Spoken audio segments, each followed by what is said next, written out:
Hello and welcome to Adamant Lives Reviews, Episode 8, The Last Sacrifice. A name that I'm not sure is entirely accurate, because I'm pretty sure that someone, somewhere, has sacrificed something in the 40ish years since this came out.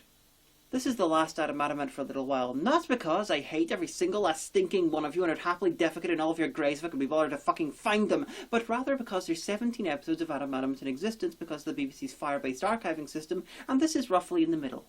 Now someone will be thinking, but surely number 9 is more in the middle, but no, not really. We'd still be dealing with one lot of 8 and one lot of 9. Anyway, I have some sad additional news. Episode 9, which wasn't set on fire and is on the DVD and everything, will not rip to my computer so I can't review it.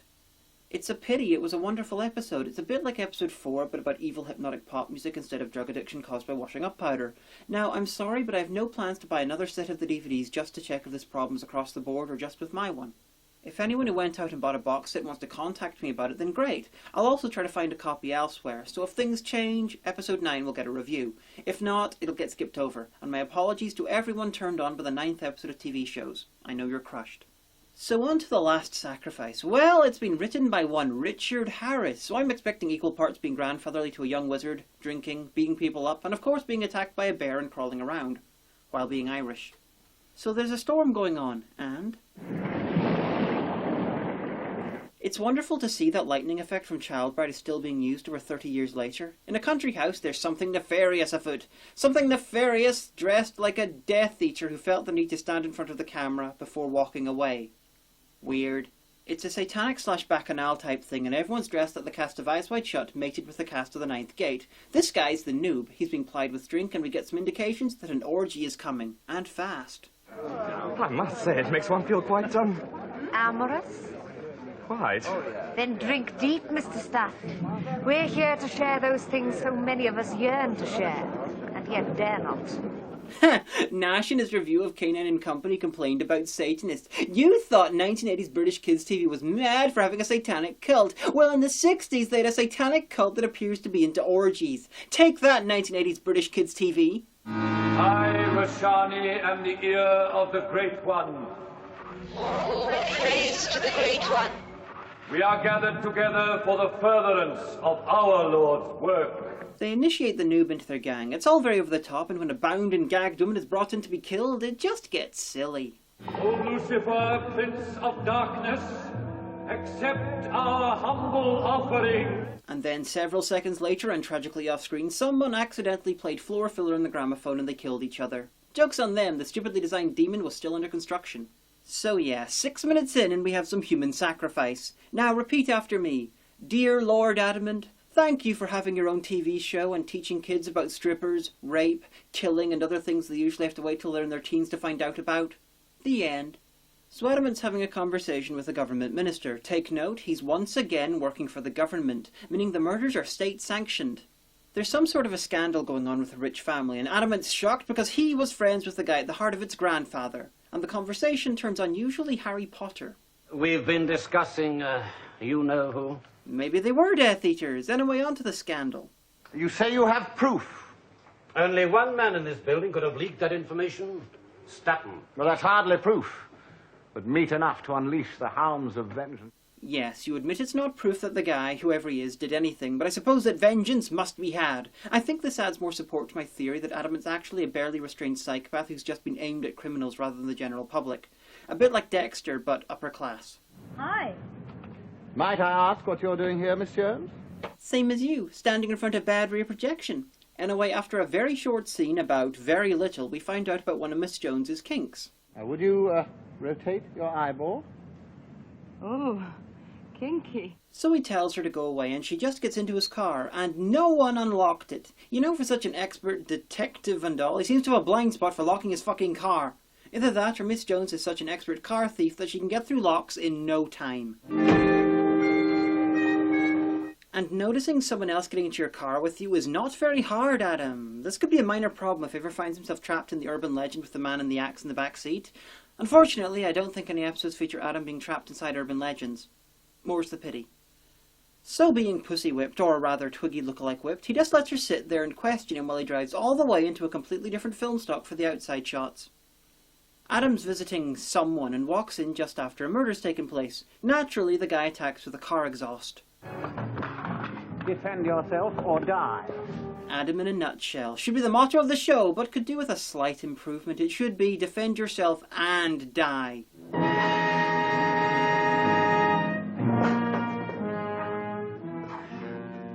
Stabbed to death with a steering wheel. That's a first, and I'm pretty sure an only. Adamant found an invitation to a manor house in the dead guy's pocket, so naturally he decides to attend. Sims, Sir! a weekend bag, Sims. Right away, sir.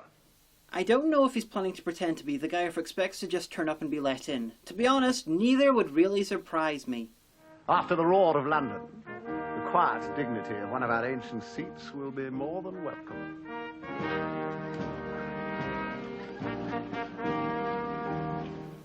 Ah, pretty much Alton Towers circa 1966. Alton Towers is the UK's biggest theme park and pretty much fucking awesome, and is built on the grounds of an actual manor house. Oh, and lol-worthy moment coming up. Extraordinary ship. To put it bluntly, Adam's not pleased with seeing so many of the great unwashed hanging out this close to the rich, so he just enters the house without telling anyone. I think he thinks his upperclassness will allow him to camouflage himself inside. You seem lost. See, she nearly thought he was part of the decor. Which party are you with? Well, I'm a liberal, man.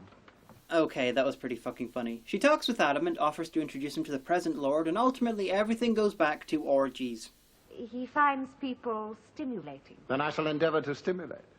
See, Adam, you didn't need the stolen invitation. All you need to do was turn up, swan around, and offer to stimulate him. You would have happily been invited in. It's a pity that she's clearly an evil woman from the bacchanal at the beginning of the episode. Hi. I'm what they call a menial, below ground. Look at it like working undercover in an apron. So, in the time it took him to drive to this place and walk across the grounds being horrified, she got there, got a job, got changed, started and began working in a place where she could find him. Perhaps some sort of a joke about a high turnover in this job should be here, but I can't do it. I just wish they'd accept that she's going to be in the story whether Adamant, logic or reality likes it or not, and just let her follow him. It'd streamline the whole thing and make it a lot less annoyingly mental. Adamant talks with the Lord and Lady. They're sinister, they don't cover it up very well, and when they mention the death of the murdered guy that Adamant found, it's enough for Adamant to be convinced of their villainy, and he will not be stopped. But first, more about Miss Jones's kinks. You realise I abhor your interference in this affair. Oh, when you say things like that, I go all warm and cuddly. Inside, the villainous lord is trying to have a serious conversation with an underling about Adamant snooping around, while someone who's just been made three-dimensional stands just off screen. They then indulge in some blood play, a sentence I never expected to say while reviewing a kids' show, and talk about having an orgy, not insinuate, flat out say it. If there was a kids' TV show mentioning adult subjects card collection, this show would give you half a set by itself, and we're only on episode 8. Back at Adamant's house, Adam's learning about the history of the family, about their long-term connections to Satanism, and how the current lord's father died of fright under mysterious circumstances. He's decided the family's rotten to the core. Wow, Adam, you were certainly quick to throw your long-dead old friend under the bus, weren't you? Meanwhile, Sims does a beautifully bizarre monologue about very little indeed. We had a woman once on tour, said she was a witch. Always knocking out potions in the dressing room. Fatima, her name was. Nice little artiste. Coloratura soprano, contortionist and fire eater. Every full moon she used to dance about on the end of the pier, singing in Yiddish. Couldn't speak a word of it in other times, that must have meant something. She married a vicar at East Grinstead. Miss Jones is with them, sir. Exactly. And that is a matter of grave concern. If she is discovered, God knows what practices she may be subjected to. It'll involve being stripped naked, having sex with an albino, being covered in mud, being made to swallow a snake, and possibly burst into yellow fire. Or being made to serve hot chocolate. What horrors she has to live with! Oh, and the Lord tries to coax her into a three-way. Are you happy with us, Jones? Oh, yes, my lord. Ever so. I'm glad. You're looking very attractive this evening. Luckily for the censors of the day, we cut back to the government guys and discover that this security man is working for the baddies. In a way that rivals Bone Kickers having their team discovering the MacGuffin in a villain's bag for cheapness. Ah, allow me. No. Meanwhile, in Television Studio Manor, home of the ancient Earls of Bluescreen, the security man tells the lady about his being compromised. She orders him to murder Adamant. To his credit, he seems to know it's a suicide mission. All it needs is a bullet. Let him try to parry that. I'm pretty sure Adam would try to parry a bullet. And I'm pretty sure he would succeed. He's fought enough guys armed with guns to have had more than enough practice. Anyway, he came from a time when they had guns. It's not like he started practicing since he woke up. And what do you know, when Adamant's faced with a very apologetic and reluctant security man with a gun?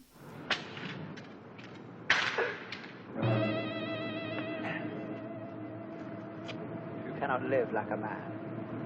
You can at least die like one. Yep, he really enjoyed that. So having established that Adamant is beyond a shadow of a doubt psychotic, we get a hilarious piece of comedy editing. If only Miss Jones had 1 ounce of your prudence in. If those fiends lay so much as a finger on her. Oh, she'll be all right, sir. She's probably hanging around waiting for something to happen. Yeah. What happens now? Yep, our obligatory capture scene. First to feature a literal dungeon, though. I expect the gimp suit is just off screen. Adam arrives in the manor again, and, Adam in a room full of people who are dressed roughly the same way as him. He won't like that. He might need to kill. Need to kill or not, Adam is knocked unconscious. Wow, 40 minutes in and he gets knocked out and there's no flashback to episode 1. Either he's going to be knocked out again in the next couple of minutes, or we're actually going to have an episode with no flashback. The suspense is terrible. He's going to go this time. I hope it'll last. After he wakes up, the Lord explains what's going on. He arranges satanic orgies and shit so that rich hedonists can get involved, and then he blackmails them about being rich hedonists. Why can't they blackmail him for being a rich hedonist? And how exactly do you run a blackmail operation where literally everyone involved is being blackmailed by you? Surely eventually they'll turn against you. You've already killed people, so why don't one of the rich hedonists, sure to be desperate, just pay a hitman or 12 to take you out so they can fuck on altars in peace? Especially considering they sacrifice people at these orgies. It's not like no one's made the leap from fucking to killing already. I guess I find this hard to believe. Evil detergent is one thing, but this is a little silly. Miss Jones is taken away to be sacrificed, which makes me wonder where the previous sacrifices' bodies have ended up and why no one's reported them missing. Oh, and in classic 1960s television set style, the rock walls move as he pulls on them. But I suppose that could just be his manly Victorian muscles. Adamant, because he's superhuman, pulls out one of the chains, just in time to battle the Phantom, who's cosplaying as a Jedi. Even the strength of 10 tigers can't defeat Adam, who has the strength of 14 lions on amphetamines. Give me music.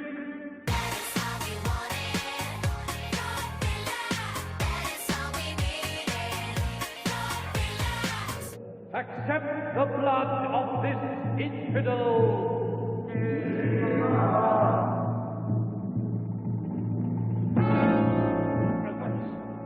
Time has come for the devil to take his own. So Adamant attacks the bad guy in front of his own followers and no one gives a shit. He kills him and no one gives a shit. Maybe they think he's a hitman they hired.